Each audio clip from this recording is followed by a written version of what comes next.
बिस्मिल्लाहिर्रहमानिर्रहीम। शुरू अल्लाह के नाम से जो बड़ा मेहरबान निहायत रहम वाला है। अस्सलाम वालेकुम गाइस। तो आज हम डिस्कस करेंगे मुख्तलिफ जो हमारे प्रोजेक्ट जैसे कि प्रोजेक्ट प्रपोजल है या फिर थीसिस है या रिसर्च प्रपोजल है, रिसर्च पेपर है, आर्टिकल्स हैं, मुख्तलिफ चीज़ें हमारे पास जो हमारे पास आती हैं इनके बारे में आज हम जो है डिस्कस करेंगे। जैसे कि ये हमारी आउटलाइन में मुफ्त चीज़ें हैं तो यहाँ बच्चे बहुत कंफ्यूज भी होते हैं, यानी कि रिसर्च पेपर क्या है, रिसर्च प्रपोजल क्या है, थीसिस क्या है, या फिर हमारे पास जो है सिंपल प्रोजेक्ट प्रपोजल। तो इनके बारे में डिस्कस करने के पहले मैं आपको एक चीज़ बताता चलूँ कि ये हमारे पास इसमें कोई भी फास्ट एंड कोई भी रूल नहीं है कि आपने इसी को फॉलो करना और इसी पर चलना है। ये हर टीचर या कोई भी जो है वो आपको अपने हिसाब से बताएगा। तो इसका टाइटल मैं वैसे दे रहा हूँ कि ऑल इन वन, क्योंकि मैं आपको आज मुख्तलिफ चीज़ों के बारे में एक ही इस ट्यूटोरियल में बताऊंगा और सिंपल वे से बताऊंगा कि आप उसको इजीली जो है अंडरस्टैंड कर पाएँ। तो जैसे कि मैं आपको बता चुका हूँ, फिर मैं आपको रिपीट करता हूँ कि मैं आज research proposal, project proposal, thesis, research paper, article या कोई और चीज़ इस तरह की जो मिलती जुलती है, वो इन सारी चीज़ों का एक ही मकसद होता है। इसमें कोई भी चेंजिंग नहीं है, कोई भी डिफरेंट नहीं है, सारी एक ही चीज़ें हैं। जो थोड़ा सा इनमें डिफरेंस है वो मैं आपको नेक्स्ट ट्यूटोरियल में बताऊंगा कि इनमें जो है बेसिकली डिफरेंस क्या है। लेकिन इस ट्यूटोरियल में आपको मैं इनका जो राइट कैसे आप इन सारी चीज़ों को कर सकते हैं उसके बारे में बताऊँगा। तो सबसे पहले तो आप जो है अपने टाइटल देते हैं किसी भी चीज़ का। तो टाइटल जो है आप कभी भी फ्रंट यानी कि जो आपको जहाँ से स्टार्ट करते हैं उसके ऊपर टाइटल नहीं आता, इसलिए यहाँ मैं टाइटल नहीं लिखूंगा। आपका टाइटल सिर्फ वो फ्रंट पे जो होता है वहाँ होता है। अंदर हमारे पास यानी कि प्रपोजल हो, थीसिस हो, कोई भी उसके अंदर आप जो है टाइटल नहीं लिखते। वो सिर्फ और सिर्फ आप जो आपका कॉन्सेप्ट होता है वो आप वहाँ लिखते हैं। तो आप जस्ट यहाँ से जो यानी कि आप टेबल जो है सबसे पहले कोई भी चीज़ लिख रहे हैं उसका आप टेबल यानी कि कंटेंट टेबल या टेबल कंटेंट जो भी आप चाहें लिख सकें। तो सबसे पहले टेबल कंटेंट लिखने के बाद आप सेकंड नंबर पे लिखेंगे अब्स्ट्रैक्ट। तो यहाँ आप मैं अब्स्ट्रैक्ट लिख लेता हूँ। अब्स्ट्रैक्ट लिखने के बाद आप थर्ड नंबर पर जो लिखेंगे वो हमारे पास आता है इंट्रोडक्शन। इंट्रोडक्शन लिखेंगे और उसके बाद हमारे पास फोर्थ नंबर क्या पर आता है लिटरेचर रिव्यू। तो ये हमारे पास लिटरेचर रिव्यूज आ गया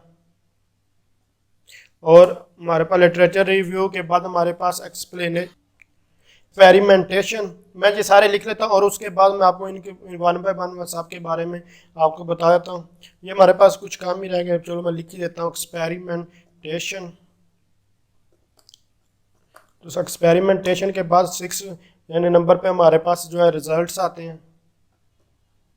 इन सब के बारे में अभी मैं आपको बताता हूँ डिटेल के साथ। और उसके बाद कंक्लूजन हमारे पास आता है,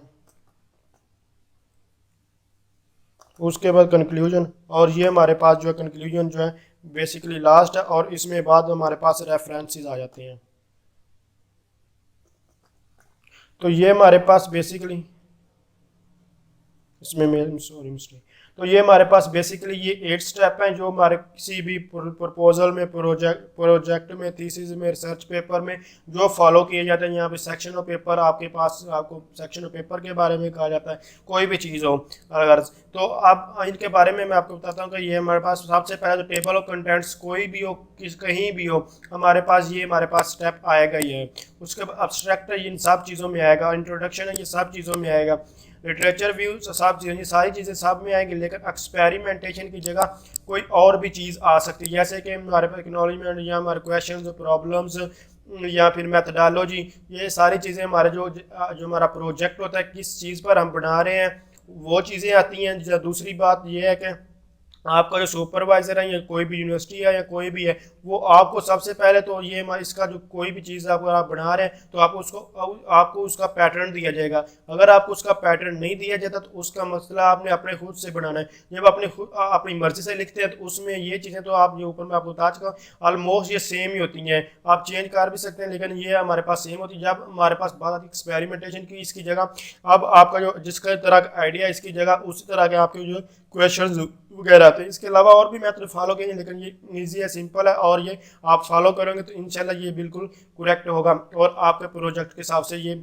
या प्रपोजल या थीसिस के हिसाब से, रिसर्च पेपर के हिसाब से बिल्कुल बेस्ट होगा। अब सबसे पहले हम बात करते हैं टेबल कंटेंट्स। टेबल कंटेंट्स वो होता है, आप ये टेबल कंटेंट्स ये सारा कुछ लिखने के बाद आप टेबल कंटेंट्स बनाते हैं, यानी कि सारा जिस पेज पर जो जो लिखा होगा वो सारा का सारा उसका नाम और जो सारा है वो टेबल कंटेंट्स पर लिखें। टेबल कंटेंट्स पर लिखेंगे तो इजीली आपको पता चले, जो जिस चीज़ के बारे में पढ़ना चाहेंगे इजीली वहाँ से आप सर्च करके पढ़ सकते हैं। उसके बाद दूसरे नंबर पर हमारे पास आता है एब्स्ट्रैक्ट। एब्स्ट्रैक्ट में ये होता है कि आपका जो आइडिया होता है, यानी कि कोई भी चीज़ है जो भी है आपके पास पूरे का पूरा जो प्रपोजल है, प्रोजेक्ट है, थीसिस या रिसर्च पेपर कोई भी है, आप उसमें आप पूरे का पूरा जो सारा सारा उसके ऑलमोस्ट 200 लाइन, ज़्यादा से ज़्यादा आप 200 लाइन के अंदर अंदर, इससे काम बेहतर जितनी काम होगी उतनी बेहतर, आप पूरे के पूरे प्रोजेक्ट के बारे में बताते हैं। इंट्रोडक्शन में आप जिस चीज़ पर प्रोजेक्ट लिख रहे होते हैं वो आप उसके बारे में इंट्रोड्यूस करवाते हैं, उसके बारे में आप बताते हैं। जैसे कि आप वाटर पोल्यूशन, आप वाटर पोल्यूशन पर बात कर लें, आप ऑब्स्ट्रैक्ट में या किया क्या आपने कौन सी मेथोडोलॉजी यूज़ की, क्या क्या क्या चीज़ें यूज़ की हैं, क्या क्या यानी क्या मकसद क्या है, सारी A to Z चीज़ें हमारे पास ऑब्स्ट्रैक्ट में आपने सिंपल वर्डिंग में आपको बता देते हैं कि हमारे जो ये जो थीसिस है, प्रोजेक्ट रिसर्च पेपर है जो इसमें यूज़ किए। इंट्रोडक्शन में सिर्फ वाटर पोल्यूशन क्या होता है इसके बारे में, यानी कि कोई मैं एग्जांपल दे रहा हूँ, सिंपल एग्जांपल रहने दें, बल्कि आप इंट्रोडक्शन में जो है सिंपल कोई भी जो है जो आपका आइडिया होता है तो आप उस आइडिया पर आप जो है उस आइडिया पर जो भी आपका जो आपकी चीज़ है आप उसके बारे में बताते हैं कि यानी कि ये जो मैंने आइडिया लिया है इसका मकसद ये है, उसके बारे में बताते हैं कि ये चीज़ जैसे व्हाट इज़ उस ये आप कह सकते हैं। तो ये सारी चीज़ें इसमें आती हैं। उसके बाद हमारे पास आता है लिटरेचर रिव्यू।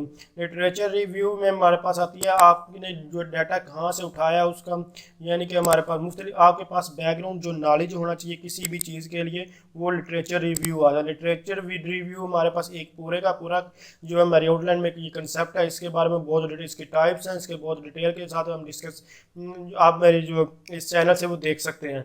तो मैं सिंपल ये बता चुका हूँ कि 10 से 12 आप तकरीबन जो है लिटरेचर रिव्यू उठाएं और वहाँ से लिटरेचर रिव्यू उठाने के बाद आप लिटरेचर रिव्यू मतलब कि आपको मुख्तलिफ आर्टिकल, रिसर्च पेपर्स वो पढ़ते हैं जो हमारे जो पहले बन चुके होते हैं और उनसे आप जो आइडिया जो है वो गेट करते हैं और आइडिया गेट करने के बाद आप जो है आप अपने जो पेपर में होता है उसमें रेफरेंस देते हैं कि आपने यहाँ से ये चीज़ें उठाई हैं और उसके बाद आपने ये जैसे कि हाइपोथेसिस वगैरह कह लें कि आपके पास कुछ नॉलेज वहाँ से ऑनलाइन या लिटरेचर रिव्यू आप बुक से भी हासिल कर सकते हैं, यानी कि बुक से भी कुछ नॉलेज बुक्स पढ़ सकते हैं या फिर इंटरनेट से गूगल वगैरह कुछ कहीं से भी आप जो है पढ़ सकते हैं। और उसके बाद यहाँ से आपने किसी पढ़ा था उसका आप जो है रेफरेंस देते हैं। रेफरेंस यानी कि ये मेरा पास रेफरेंस है, उसके बारे में बताते हैं कि यहाँ से मैंने इस तरह का जो चीज़ वो ली थी।